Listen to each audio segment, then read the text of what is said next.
Whenever you have a technological revolution, you have two choices. You either build for freedom or you watch as others build for control. If you can fuse AI with politics, then you have incredible tools for control. What are some patterns we want to avoid? And one is autocomplete for life. On the one hand, we should automate quite a lot. On the other hand, history gives us cases where we've automated too much. We may have AI in positions to rule. A lot of the builders who I admire most, whether it's Elon Musk, Peter Thiel, Charles Koch, they're deeply enmeshed in philosophy. We have to preserve reason. We've got to cultivate people like that. And I call them philosopher builders. CEO and co-founder.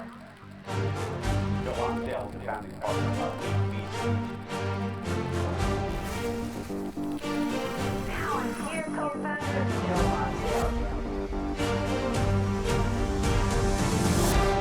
Socrates said that the unexamined life is not worth living. And philosophy is important for our own lives, but it's not just about ourselves. Our world's in the midst of being transformed by AI. Our civilization has a lot of possible directions it's going to go the next 20 years.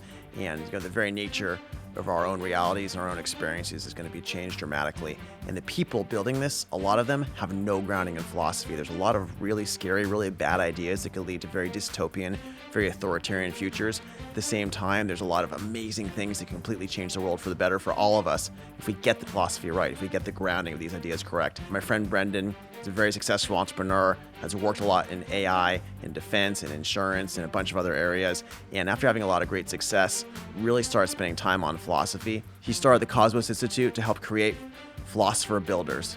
We're going to take some of our best builders in society. We're going to take those who are planning on being builders and make sure they're imbued with a philosophy to understand the challenges we're going to face as a civilization, to understand the reasons our civilization thrives today and why the West has been so successful and how it can keep being successful in a way that helps everyone thrive. Welcome to American Optimists. Really excited to have Brendan McCord with us here today. Brendan, thanks for joining. Yeah, good to be here. Brendan, you're the founder of the Cosmos Institute. You're an entrepreneur. You're a philosopher. Do you consider yourself a philosopher? Aspirationally. Aspirationally. I love it. And you went to MIT, HBS, Harvard Business School. So first, tell us about your background, your entrepreneurial journey. You built a couple insurance companies real quick and sold them, and you bought a bunch of stuff and fixed it with AI. Yeah, that's right. So my career after MIT actually started on submarines. So it's a very non-traditional start. I was like underwater for 610 days, mostly under the Arctic ice sheet, doing stuff. 610 days, not all at once, but how many days in a row? So the longest from seeing the sunlight to seeing the sunlight was 66 days. The 610 is just added all That's up. rough. It's not as bad. I've heard there are 5-month journees for some guys, but 66 days is a lot. And that's from seeing the sun. So even through the periscope. I hear your Spotify turns off after 30 days. Yeah. Spotify, lettuce goes bad. People don't realize that a lot of things, eggs, milk, so you end up shifting to powder stuff. It's pretty that's rough. pretty rough. So you have kind of fresh-ish food for 2 or 3 weeks or something, and then you're crushed. Yeah, precious 10 days. That's sort Got of it. But I think this is because I had this big desire to do public service, like to help humanity in some way. By going underwater in the ice sheet. And that's how it translated. I got out and then I started to think about startups. And when I got out, it was 2012. So AI was just beating humans at ImageNet. Yeah, it was just started. There was a few important breakthroughs like 12 Exactly. years ago. Much prior to ChatGPT, but this was a big inflection point. So right place, right time, I started doing AI startup stuff. I ended up going back into the department because I heard Ash Carter say DOD's got to get serious about AI. This was around that time. And so did very interesting open source, very interesting use case stuff. Maven, with the Google effort with Maven, also applied the first AI to beat humans in poker, heads up no limit, to this very urgent problem on the Korean peninsula. Huh. And then eventually got asked by the secretary and deputy secretary to write the strategy for AI for the department and to try to put together kind of an applied version of DARPA. So what years were you there at Maven? So that was 2017. That was after Google had said no? Or No. right around that time? So I got involved pretty close to the beginning. I remember the very first time I came to the Pentagon was, a briefing was happening, and I think Eric Schmidt was learning about Maven for the first time. And Eric, by the way, is all in on defense. Great guy, very pro-defense. But Google itself kind of pulled out. Because they did. So I would go down to Google, and I would badge in almost like I was a Googler. But I was working for the government. I was an HQE. And I worked with their AI team, and we were working on counter-ISIS stuff. And after I left, after I rolled off the project, we had deployed it in Afghanistan, all that. 4,000 people came together and they protested Google's involvement. Yeah. So it was right after I had rolled off. Like it became a huge deal. So you kind of missed that whole thing where Google went out and Palantir went in and all that stuff. Yeah, exactly. I mean, I saw it, I witnessed it, but I was off the the project at that point. And by that point, you're moving on, and then you're starting companies by like 2019. Yeah, exactly. So then I started companies, and because I had seen how good Google was internally at doing AI, at building AI systems and using it, I thought, well, okay, most companies in most of the economy are not like that. Yeah. And I thought the winning formula was, let's raise a bunch of capital, let's acquire these companies, and then let's transform them. So I teamed up with the person who just sold Legendary. This is a Dark Knight Hangover kind of studio, Thomas Tull. Yep. Yeah. And the outside counsel for Berkshire Hathaway. And that was a permanent capital vehicle. We bought companies and made them better, and we returned billions to investors. Thomas Tull's a friend. He's a smart guy. Yeah. Yeah. And then after that, it was, we were thinking about what to do in insurance, and it didn't make sense to buy a company. So started two from scratch here in Austin, and sold those really quickly. As you mentioned, we just grew really quickly, and we had incredible talent, sold them to a huge insurance platform. And then that's where the philosophy started. So up to that point, it wasn't So now really... you made a lot of money, and you're stopping. You're thinking, how do I have to go back and just to fight for society again in different ways? Yeah, and I had my second of two kids, and that was huge because I was trying to think, what do I model for these little humans? What's the world they're entering? And so I started reading like 15 minutes a day after I put them down, and that grew to like 3 or 4 hours a day. Wow. And I had a really good mentor, Michael Strong, who, he wrote me a 17-page annotated syllabus, started with the ancients, moved all the way forward, and it just kind of took over my life. And the first insight I had is there are more people like me who are tech entrepreneurs who studied STEM or business or something like that. But they don't really have the philosophical grounding of what's going on in the world right now. Exactly. And so somebody introduced me to Tyler Cowen, and we put together this fellowship program to try to get really good entrepreneurs to read like Adam Smith, and read Montesquieu. And it was broken down into, they got to read about the markets, about the nature and limits of government, and about how bottom-up problem-solving works in society. This is so important to draw. So I happen to have a background in a lot of those books in philosophy. If you look around the room, there's all this old stuff from the 18th century Enlightenment I'm obsessed with. And it's the biggest frustration for me because our friends will make a lot of money and they have no idea about these Enlightenment values. And then they try to apply things to fix our society that are completely missing the wisdom of why it works in the first place. Right? Yeah. Well, I think if you're in an AI lab in particular, like you're in Anthropic, OpenAI, increasingly the kinds of problems that you confront are not technical, not business. I mean, you definitely have those. You definitely have those problems still. But Jack Clark, who's one of the founding fellows of Cosmos, co-founded Anthropic, he writes in his newsletter that the more seriously you take, say, AI safety assumptions, the more willing you are to put in place drastic and dystopian measures, including bombing data centers, right? This is his statement. And for me, that illustrates this kind of third problem where that's not a technical problem.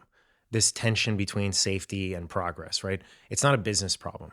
That problem is the realm of philosophy. And to inquire better about that is something that I think, AI researchers increasingly need to be doing. And so you founded the Cosmos Institute. What's the Cosmos Institute? So we're an academy to try to cultivate these philosopher builders. So we think that that's a key archetype that we need. And I can kind of, the historical thing I think you'll appreciate because, and think about a lot of these characters.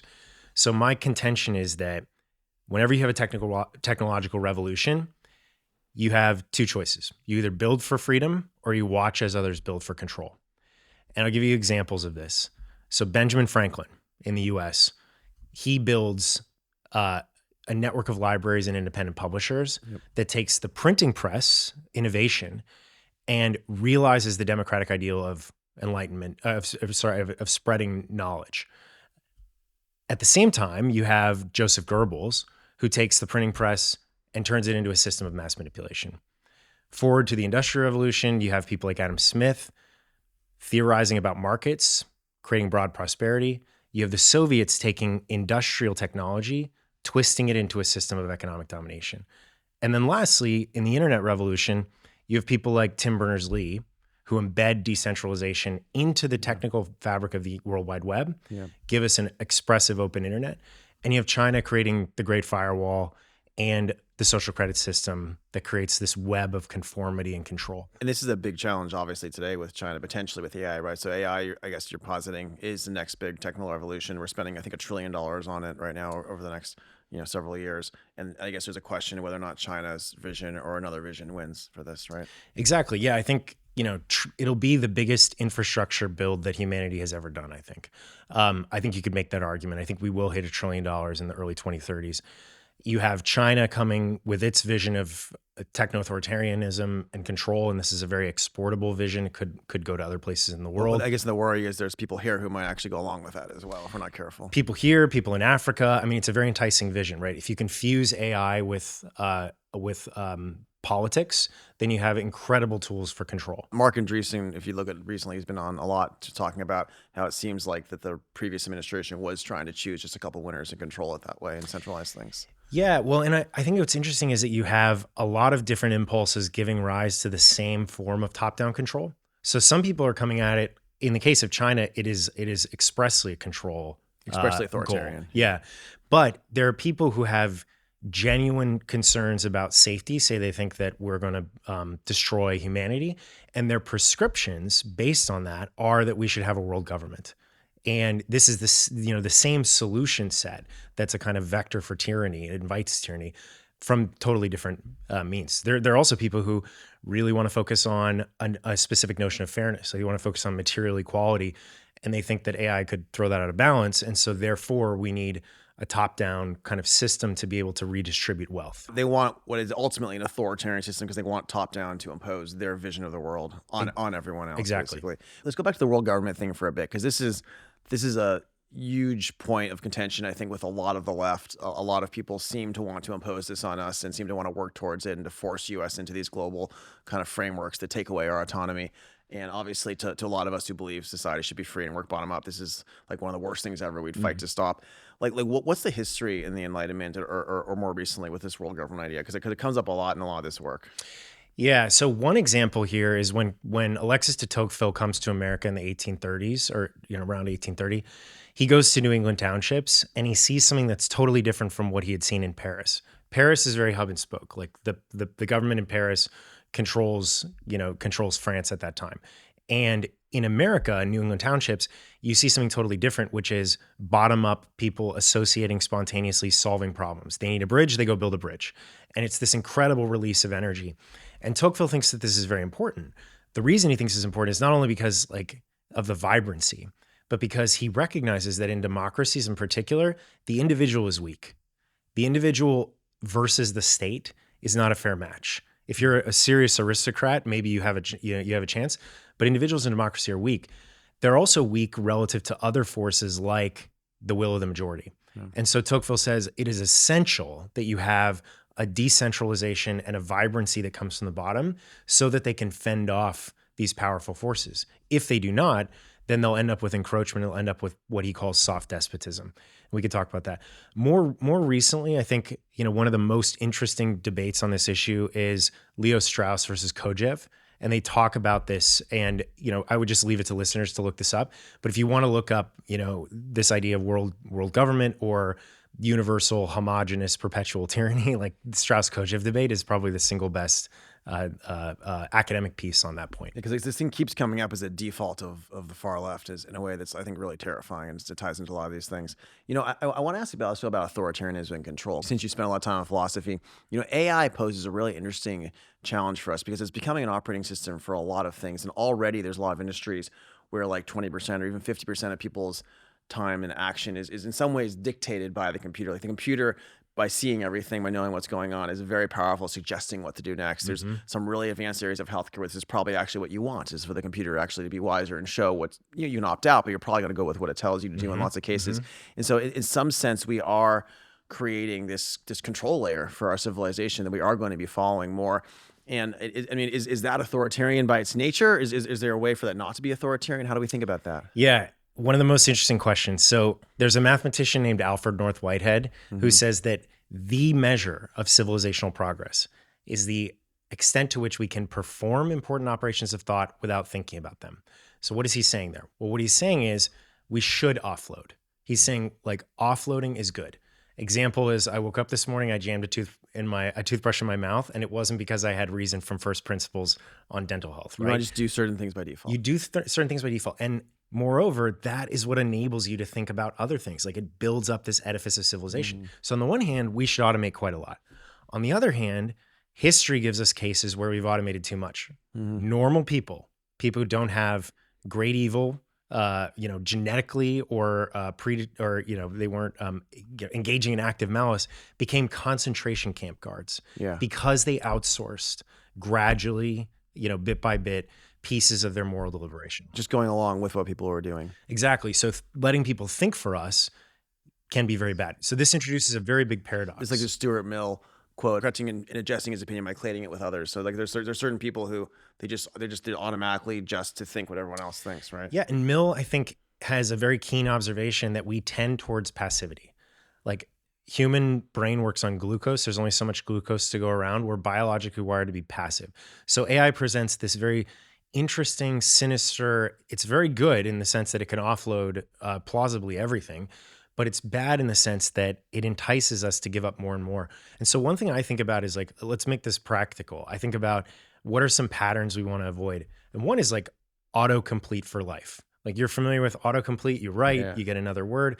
Like I don't want that to show up in all of life. Which is the scary thing for some of AI. I could just suggest what to do next, right? Yeah. And you have kids. Like I'm sure that your kids, when they use AI, engage with it actively. We don't actually use screens very much because I'm Okay. a little bit afraid of the interactions with them. And like what, I see a lot of this AI designed as it is right now as like, it's a form of drug in some sense, right? Because basically it's trying to trigger your brain with whatever dopamine to do certain things that are the goal of the platform. And I'm willing to take risk with myself with that form of AI drug. Yeah. I'm not willing to take risk with that with my kids yet until I know more about it. Maybe that's a little bit too cautious, but that's how I see it. So I think everyone who has kids like can really understand this. There's another thing that I think sometimes about is like, let's say you go to a new city, okay? Today you can get a recommendation for a restaurant, a neighborhood, a bar that fits your energy. Like, it can do this today or maybe next month, right? But take it up a notch. Let's say that it can recommend the perfect date based on her psychological profile, her family history, all this sort of stuff. And then take it up another notch and say it can sort of script out, when should you tell the childhood story? When should you show vulnerability? When should you lean in for the kiss? And then imagine that's your whole life. And when I say this, It'd be terrifying. well, yeah. that's it. Like you get this chill, right? You get this, like, you don't know exactly why you don't like it. But I think if you do, I mean, some people may think that that's optimal. I've met some people that think They that just want to be told exactly what and when. Exactly. It's like a very, I guess you define it as, I don't know if beta is the right word, but it's a very cautious way of living your life. I think it's NPCs or sheep, right? Like non-player characters. It's the NBC non-player character thing. Yeah. There's something like that. But that's scary because the average person maybe is that way and they do want to be led. Well, so I'm hoping that examples like that can kind of shake us out of this and say, look, we need to hold on to this precious idea of autonomy, which is to say individuals deliberating on and acting upon their own version of the good and not being coerced by others. In other words, not being made the agent of another. AI is very good at controlling a choice architecture. The simple form right now that we're already dealing with in our world is social media, because a lot of us, a lot of people spend 4, 5, 6, 7 hours a day, more even on these things. And, another Stuart Mill quote, sorry, I have them because I was just thinking I was trying to read ahead of time for these things. But, he who knows his own side of the case, knows even little of that, basically. If you only know your own side of the case, you actually comes know from it. Cicero. He actually channels that from one, which is really I love cool. it. That makes sense. And so, in some ways, if AI is taking you along, it's also keeping you in a bubble, which is happening, I think, to tens of millions of people on both the left and the right now, because basically you're happier in your bubble. Yeah. I'm not happy in my bubble, by the way. I really enjoy going and it freaks me out sometimes, but I go onto the far left side of Reddit and I go to these other places and I want to be challenged. I want to see what people are talking about. I want to understand, the other ideas on Blue Sky, as much as that's kind of a toxic place, but it's interesting to see.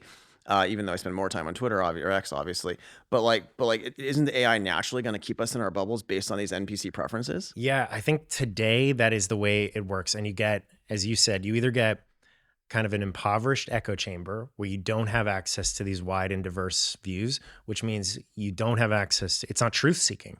And it actually isn't good for the development of reason. I mean, Mill makes an incredible case, chapter 2 of On Liberty, that even the wrong opinion, even being exposed to things that are super wrong, that's what's necessary to even have a lively impression of what's right. Yeah, because it helps you correct it and helps you understand. Exactly. Yeah. If I say, hey, Joe, I think all values are relative. I think it's, you would be hit with this and you'd have to formulate, and it's good. That's good for you to have.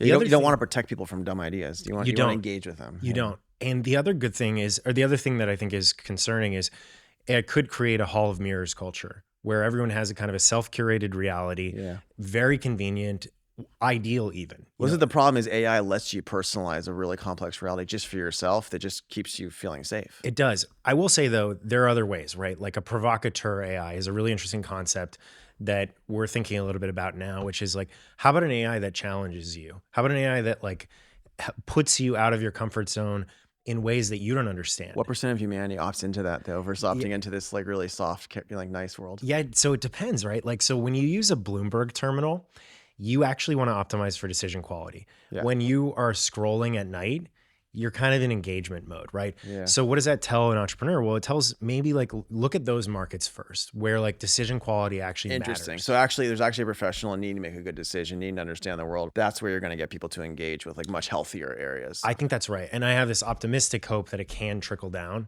that actually like you can show better decision quality and we can work out the engagement. It doesn't have to feel terrible to do that.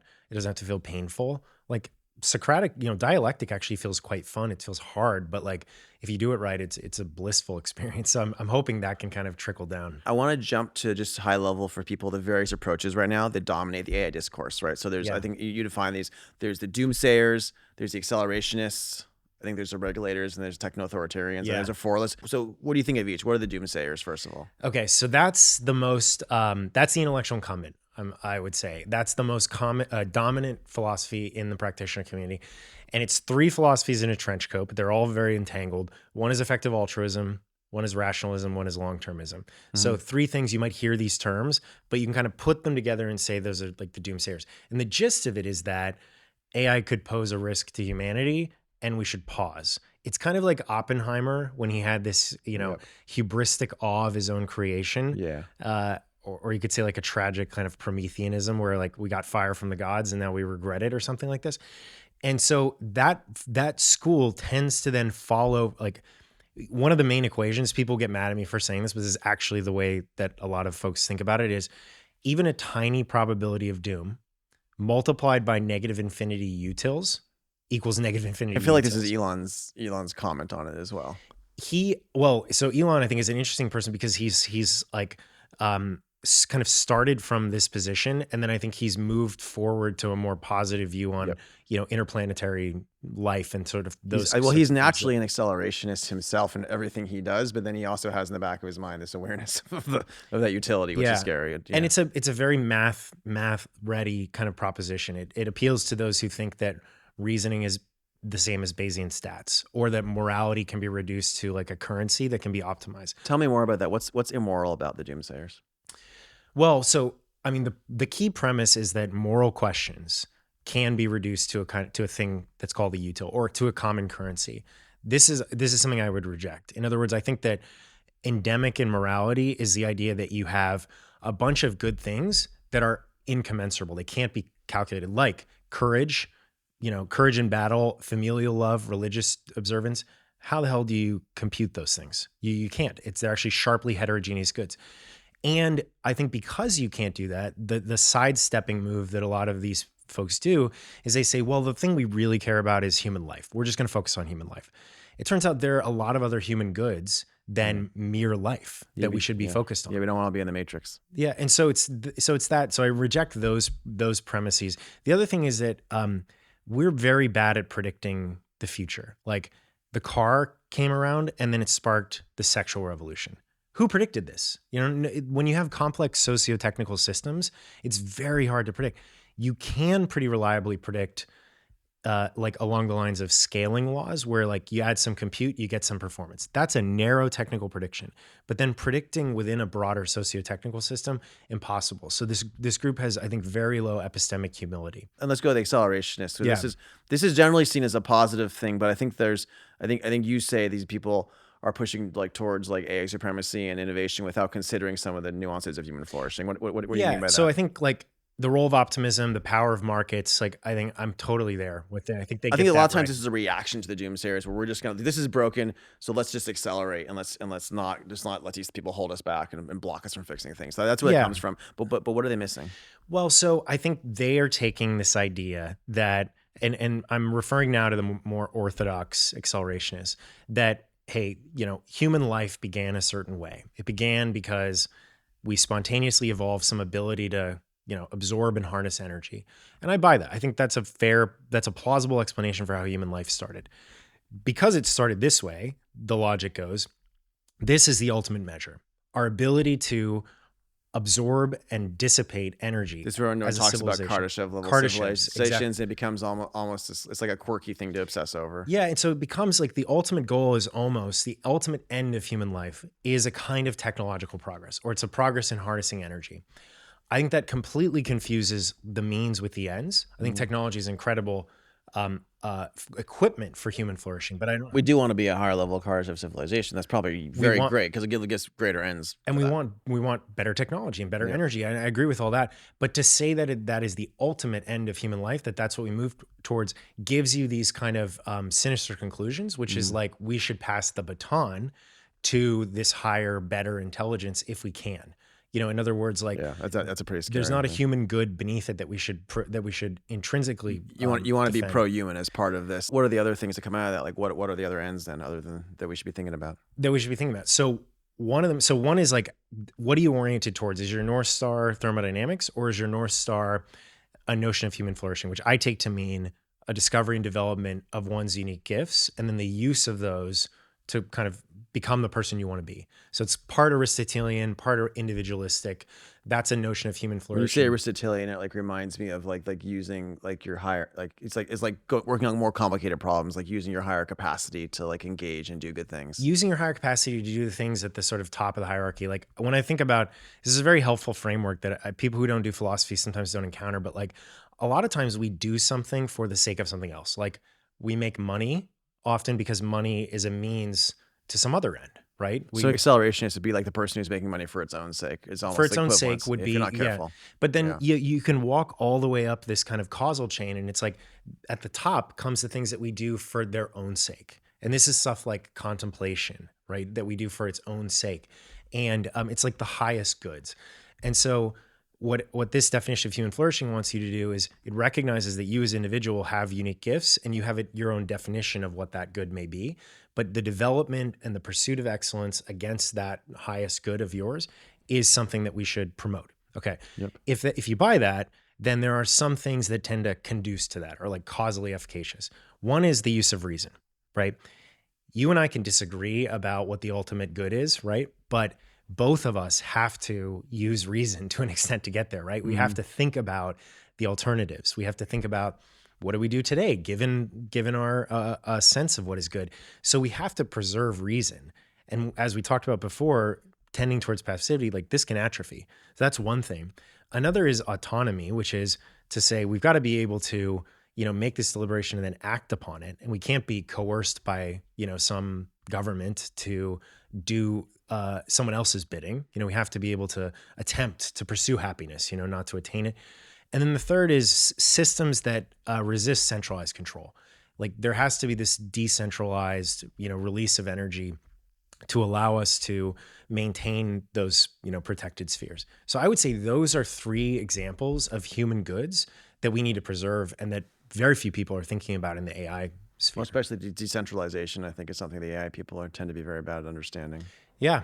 I mean, I'm seeing interesting promise. Like there's a huge decentralized training run that I think Prime Intellect did recently that, shows that the assumptions everyone has about how AI is just going to be a centralized thing could be wrong. Like, and I'm hopeful that actually there are these alternatives that emerge architecturally.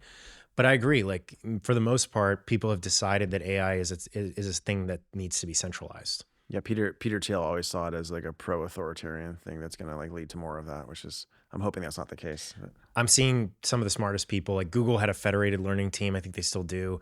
There are these like pockets of brilliance where people are thinking about alternative ways. And I kind of give the example where in telecom, it used to be the case that you had like twisted copper wires that went into every house. And so in that era, people were like, oh, they're just going to be natural monopolies, as they say, right? Yep. But then wireless comes along, and wireless changes everything. And so I caution people not to take current architectural assumptions as the given. Like things could change. Well, it's interesting. You could have a natural monopoly without it being authoritarian too, though, Yeah. right? But it's a question of whether or not this technology empowers pro-liberty or anti-liberty. Totally. And framework. I even put it in air quotes because a priori, you don't know how big a company should be. So I don't like when people talk about like big companies as being the same as, they don't necessarily encroach on liberty like that. Big companies are fine. I do think you have to counter the power of big government and big companies, both. As a libertarian kid, I was like all worried about big government, but now I worry about both of them because I think both are powerful. But I think you have to. I'm less like focused on countering the possibility. I would rather look at like where do big companies actually make sure something's actually happening that's bad. Well, I think the FTC just got changed up to focus more on that way versus harassing us preemptively, which is probably good. Speaking of harassing us preemptively, regulators is a third. So we have the Doomsayers, we have the Accelerationists. I think this third area is like the lowest IQ area of these four, which is the regulators, basically responding to every challenge with rules that just stifle new things way ahead of time. There's actually some like populist right people. So this is mostly a left thing, right? But there's actually even in Texas some populist right people who really want to create a regulatory agency for AI, which is and it's like it seems like none of them have read philosophy or understand the whole purpose of like what we're trying to do on the right to like deregulate and get rid of this stuff. But to tell us about the regulators. Yeah, regulating is what regulators do. But I think so often it isn't even discussed whether something should be regulated or how, the mechanics or the specific prescriptions do get debated. But what I mean by this is you could think about like different modes that you could undertake if you cared about, keeping us safe, let's say. The mode that always gets taken now is you do this thing called ex ante regulation. So you say before the event, I'm going to lay down a set of rules that will prohibit bad things from happening or mitigate them. And so you say things like, well, if 10 to the 26, you put some compute thresholds on it and you say, let's set a regulation there. The other way you could do it is ex post, where you allow for the system to contact the world. You accept a bit of risk and then you learn from that. And to make it like, kind of more clear, I would say, common law works like this. So the common law, which kind of goes back to Magna Carta and is a big part of the UK tradition, what happens there is that like little disputes happen and conflicts happen that then get adjudicated and they add on like a Scrabble board. So you have like a core set of laws that came from experience and then you're adding on like a Scrabble board, creating more laws. And that means that the law system is very evolutionary and adaptive, versus having statutory law or civil law that comes from the top and says, this is what we should do. It's more the French tradition. It comes from the Napoleonic Code. It comes from the Romans as well. But it's very, very harmful in the case of complex socio-technical systems. Well, just because you don't know what's going to be possible. Like there's people literally on this Texas side, they're writing potential bills, and it's like, we're going to ban any sort of AI to like respond to your, manipulate your emotions or to score people. And I'm like, that sounds good at a high level, but you don't realize like what does scoring internally in the system even mean? It needs to like keep track of things about you in order to serve you better and to be smarter, right? It's just like there's a completely misunderstanding the way to engage with innovation. Yeah, and it gets it wrong, and it always will get it wrong. Like there's no point in time when we could have gone back and been capable of writing regulations that would have made sense. Exactly. Imagine before the Industrial Revolution, you try to specify like things you don't want. We wouldn't have the innovation here. You'd have it somewhere else. Yeah, and so I think like we used to be common law dominated until the 1920s, and then it shifted, and now we tend to use like our administrative apparatus and our legislative system to write these rules, and that's where the entire discussion is. So I hope people will get in and shake up. Doug Ginsburg is a really good thinker on this topic. He was a DC Circuit judge, but I haven't seen a lot of people who have a principled stance sort of towards the ex post style of kind of adaptive regulation. Well, I think this is what Elon and Vivek want with these areas. I think we're going to go get in and just get rid of like a ton of regulation. It doesn't make any sense at all. There's a million commands at the federal level. I'm hoping we can get rid of a lot of it this next administration. Yeah. And if I could recommend one book for them, there's Richard Epstein's Simple Rules for a Complex World, because one of the things that our system does is it tries to kind of micromanage every edge case with a law or with a rule. Whereas what Epstein says is he says, actually, the best way in complex systems is to have a very simple, uniform set of rules like property rights or contract law or tort liability. Yes. And these things are much better at adapting than trying to come up with a patchwork of systems that just lead to incredible complexity. Hopefully teach our Texas legislators to keep this framework as well. We're going to make sure to give them the clip of that. Maybe Yeah. send a book along with it. I appreciate it. And so we have the Doomsayers, the Accelerationists. We have the regulators, such as the Europeans who are banning OpenAI, by the way, which is very funny for the latest launch. And then you have the techno-authoritarians. What are these people? So this is just the fusion of AI with government to be able to kind of project power for authoritarians. Like This is like the NGOs with Facebook and the Biden administration, like trying to just create lots of rules for society. Is that it kind of could be thing? that. I mean, the most like the clear example is China, though. It's just that the Chinese Communist Party with AI puts forth social credit systems, puts forth incredible systems of control, leads to like long-term conformity. Like it actually, I think, habituates people to be conformists. And so it's a means of retaining power. And this, by the way, if I were to like try to do the steelman of the Texas regulators, they want to stop the techno-authoritarians. Like I think maybe the good side of them, like, oh, screw these guys, they're going to try to do this. We have to somehow create something in Texas to push back on that. So if I wanted to steelman these guys, and instead of like regulating innovation in dumb ways, but they did want to fight the techno-authoritarians, like how do you fight that, like as a legislator, or how do you fight that here in America? How do you fight techno-authoritarianism? I mean, I think having very limited, I mean, like not using AI as an opportunity to claim greater power for government is one big thing. Don't create more power with the regulatory state or I government. think, I mean, AI touches everything. And so AI regulation is a unique vector for like government power. Let's just say there's someone in DC at some point that's going to do something with the company and AI. Like, how does the state push back on that? Have you thought about this issue? I haven't really thought about it. Yeah. You know, I've said, but I'm curious your thoughts. I mean, I haven't thought about the state, federal dynamic, other than that the vast majority of states are pretty regulation happy and want to put up like 700 plus different versions. Yeah, there's this Biden NGO that got together 200 state legislators, including from red states, and it was sponsored by like Bill Gates Foundation. It was sponsored by others like CZI, I believe, and they're trying to get them to create these AI regulators, which I think is tied to the safetyism. I think it's tied to the doomsayers, and I think it has like slight techno-authoritarian biases that these people don't realize. Like, it's everything wrong. And you know, my view is that if the state wants to do something to push back on big tech and AI, I think you should force more things to be transparent. Because at the very least, like if there's ever anything that any company working in Texas is forced to do by a government or by an NGO, they should have to tell us we were forced to do this. Like, here's an action we were told we had to take. Here's an action we were not even told. Here's action we were suggested to take. Anything you're even suggested to do by the government, by DC, I think we should all know about. A lot of times they don't force them, they just tell them, but then they kind of feel like they have to follow it. So I feel like radical transparency around any connection at all, anything at all going back and forth between any government and these companies that operate here. Like, to me, that's what I'd be doing if I was running the state government, as I'd be like forcing these guys to disclose. And I might even force them to disclose other things as well, such as if you're shadow banning somebody, if you're somehow like downplaying, like making them less viral, whatever it is, if you're turning them off in some way, if you're demonetizing them in some way, I'd probably force you to say why are you doing that? What was the process? Like force transparency on that. And the big tech would hate it. And I think that's the right thing for Texas to do. So don't create a regulator, just like demand they do these things, you know? Here's a local thing that I've been following, and I wonder if you've seen this. So this 40-year-old guy in Wyoming ran for mayor recently. And his name is Victor, and he runs as the humble meat avatar of a ChatGPT, of AI system. So he says, like, I'm going to run because humans can run for mayor, AI can't. But really, I'm just going to turn around and ask AI for the answers, right?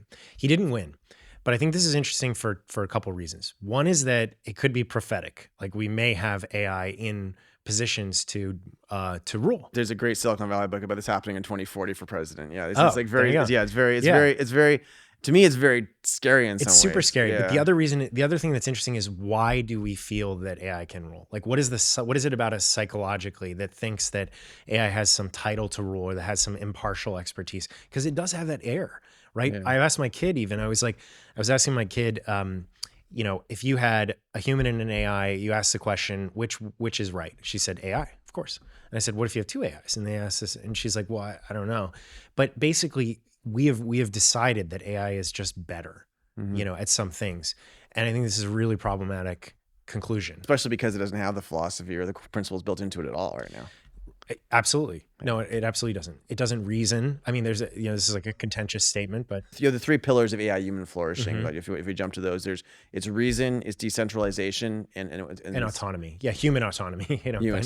But we usually hear autonomy in the context of autonomous systems, but I think the idea of AI ruling is, to me, very scary. But I guess there's some possible. Is there some possible future where it's like built in all of these principles and philosophy, and it's convinced you that it's like this philosophically aware intelligence? It's just really impressive. And then you're like, actually, yeah, I wouldn't mind having this thing if we're careful. Somehow, like have more authority or something. Is that even possible? yeah, I mean, I think there are interesting ways to include it in legal systems, in executive, kind of conduct in politics. Even in regulatory systems potentially, where it's unbiased if it's been built correctly or something. I and think you can appeal. I think there are interesting ways in which AI can like review cases for systematic issues. I'd love to and get things my like this. permits from the AI like in like 10 seconds. That would be great if you, and then you can always appeal or something if it somehow screws up. Right? Yeah, absolutely. But I think, I mean, I tend to think there are some realms of contemplation in particular, like about the fundamentals of the political system that AI won't be able to do. Because it's just echoing us basically. It is. And I also think, like, in particular, like take reason. And this maybe doesn't get at the question of whether it could ever do this, because I think it probably can do this at some point. But today, AI systems don't reason well. And I think this is necessary it's not something you see in politics a lot. Like politics doesn't. So in reason, like truth emerges from the clash of diverse viewpoints, and like what is AI not doing with this? So I think, so you have systems like O1, this latest thing from OpenAI that talk about thinking, talk about like reasoning as being a central property. But then you have Apple come out with a paper that shows that if you do minor perturbations, you drop the reasoning score on these systems by like 65%. Wow. So they're not really robust to those things. And what is the reason for that? Well, I think the reason for that is AI researchers don't really know what reasoning is. And so what they do is they know what it's not. Like they know where it fails. If it's finding little patterns in the text, or if it's doing approximate retrieval, or if it's doing, any number of things that are not reason. And so then they take those and they kind of have an inductive approach that say, hey, reasoning is a system that doesn't do that, right? Yep. And so it's anecdotal, it's inductive. And then at the same time, there's this general sense that it should do something like what Kahneman said is system 2. Right, which even he didn't think that metaphor really held up totally, but it's like it should do some kind of deep thinking. I would say that there needs to be a lot more work on positive theories of reason that allow AI systems to do things like this. This is something I would love to see it do, is if I ask you a question and you generate an opinion, then what you ideally are able to do is generate an opinion that is robust to other probing questions. In other words, I can't ask you like this question and that, and you switch every time, right? Yep. I ask you these questions and you've either thought about it or your position is robust to it.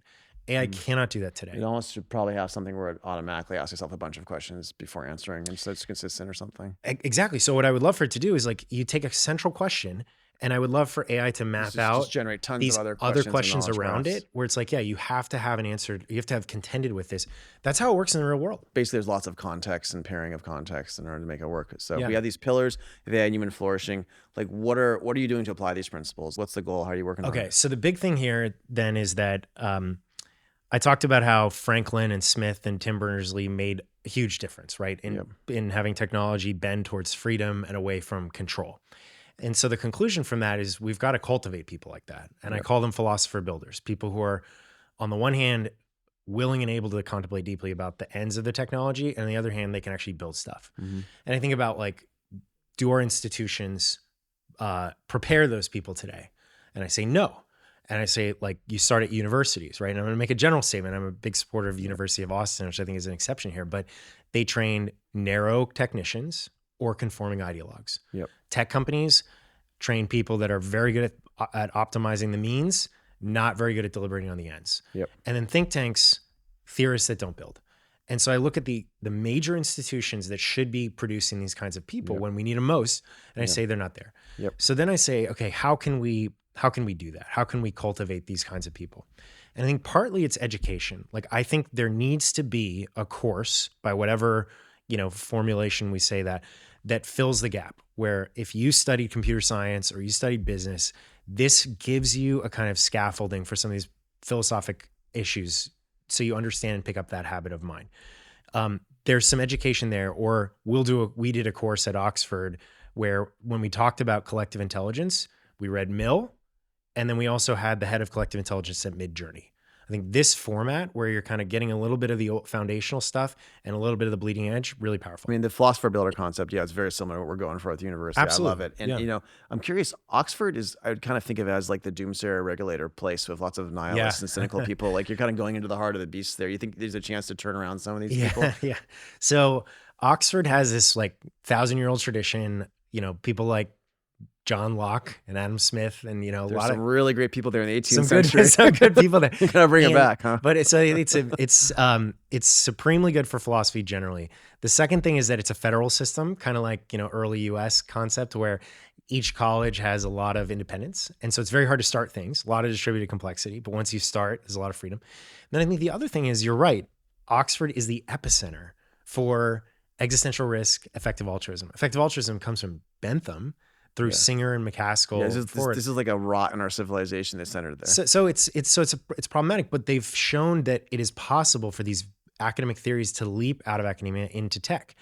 I think there's an opportunity to do that, but with a much broader, not narrow utilitarian thought, but like a much broader integration, more human flourishing oriented. I just see the people there as people who like tear things down. Like, you really can get this done without getting taken out by them there? I think so. I mean, I've gravitated toward that all my life. Like setting up the AI stuff within DoD was the same thing. You know, That's it's like fair. It's a surrounded tough by place. bureaucrats. But no, I think I have great hope.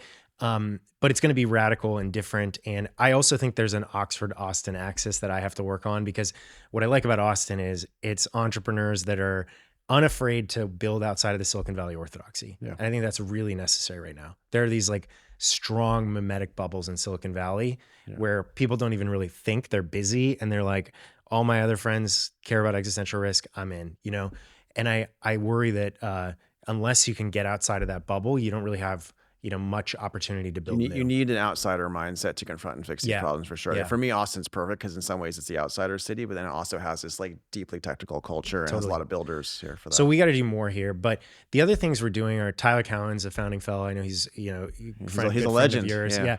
And his Fast Grants program is just, it's really good for giving young people and brilliant people moral support, financial support. So we launched that. It's called Cosmos Ventures. We back these radical prototypes. They're really cool. They're everything from games to simulations to like, you know, market Turing tests. And then we have this, you know, fellowship. Well, at Oxford, I should say, we have an AI, the newest AI lab there. It's a human-centered AI lab. That's amazing. There are people can apply to that directly. They can apply. Yeah. We have a thing called the Cosmos Fellowship. And so you apply to that and you can be, but basically it's like a philosophy to code model. So whereas most philosophy departments just produce like papers, we're going from these ideas about like, you know, reason or whatever, autonomy, all the way through to open source software. So you want technical philosophers. You want both. That's Exactly. I like that. We need more technical people to be philosophers. Yep. If they want to work with this, they apply online at Cosmos. Is this only at Oxford? Or there's stuff here too you're doing? Or? No, there's stuff here too. So if you're a Cosmos fellow, you can be many different places. You could be here in Austin and doing things like that. So, and we're building out more of that in 2025. Awesome. Well, we started American Optimist, Brendan, to push back on a lot of the cynicism and nihilism in our country. What's the best case scenario for an optimistic future with AI? So I think about our epistemic infrastructure, our knowledge creation and inquiry in society. I think what AI can do to that will far surpass what Mill or the Enlightenment thinkers could have even imagined. So I think our ability to kind of create knowledge together socially and advance things like science or just move towards truth seeking, AI could revolutionize that. What could the world look like in 10 or 20 years with the right policies and principles in place? Well, I feel like I think you could have AI systems generating new interesting experiments, creating, you know, interesting explanations for experimental data that we obtain. I think we like knock down problem after problem scientifically, and we just pick up the pace on things like curing cancer. Today, AI can't really do that, right? It can find a tumor in an image, you know, like that's something AI can do. But to generate new experiments and new knowledge that help us actually kind of cure cancer, I think that's something AI could help us do in the not too distant future. I also think like mass education. So I'm, you know, I do stuff with Alpha School. We kind of tried to experiment with these AI-based approaches for our own kids. But I think AI has the potential to scale mass education at very high quality. Can we make people philosopher builders with it, not just teach them math? I think so. So I think you can teach them the antecedents of reasoning. I agree. Like you don't want to just have people do formulaic math. I think you want to have them be like, have the curiosity be sparked, like a liberal education. I think AI could bring people a liberal education and it could bring it all the way around the world. So I'm very optimistic about that as another effort. And I think like huge economic growth. I mean, we're barely scratching the surface with what we could do if we limited regulation, pulled back on some of the constraints to people having spontaneous growth and progress in society. I think AI could help us deliver that. A lot of the builders who I admire most, whether it's Elon Musk, Peter Thiel, Charles Koch, they're deeply enmeshed in philosophy. They're philosopher builders, and they've taken the time to go and kind of work on society to make sure our society stays something that's prosperous and innovative. So hopefully you can help us create some more of these people. Absolutely. That's the mission. All right. Thanks, Brendan. Thanks, Joe.